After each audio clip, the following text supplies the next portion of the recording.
소니 AS300과 고프로 이 두 가지 제품 중 여러분에게 맞는 제품은 과연 어떤 것일지 지금부터 제가 준비한 영상을 보면서 각자 판단해 보시면 될 것 같습니다. 소니 AS300은 고프로 6와는 다르게 4K 촬영을 지원을 하지 않기 때문에 이번 비교 실험에서는 FHD 60프레임을 기본적으로 세팅을 했습니다. 특별한 설정 없이 가장 무난히 사용할 수 있는 세팅을 기본으로 했기 때문에 영상을 보시면서 광학도나 그다음에 색감 그리고 사운드를 한 번씩 느껴보시면서 과연 나에게 맞는 제품이 어떤 것인지 각자 판단해 보시면 될 것 같습니다.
तँलाई पो हुन्छ र मलाई गाह्रो हुन्छ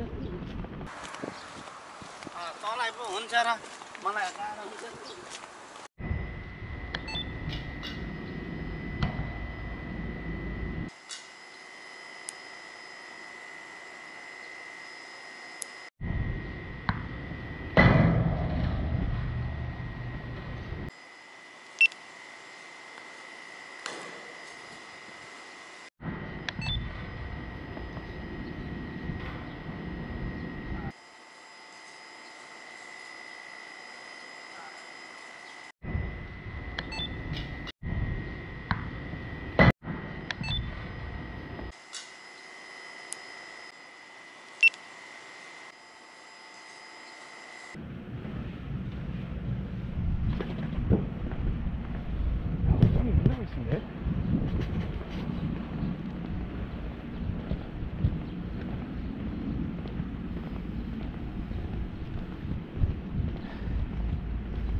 Skylight.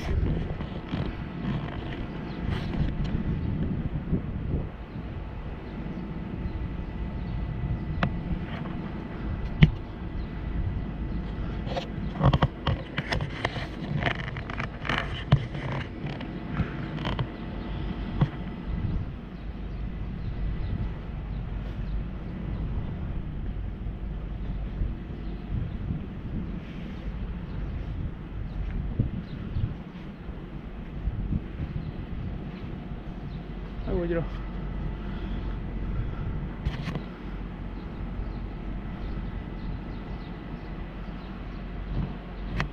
내려가죠.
전반적인 색감은 고프로의 색감이 조금 더 진한 느낌이 듭니다.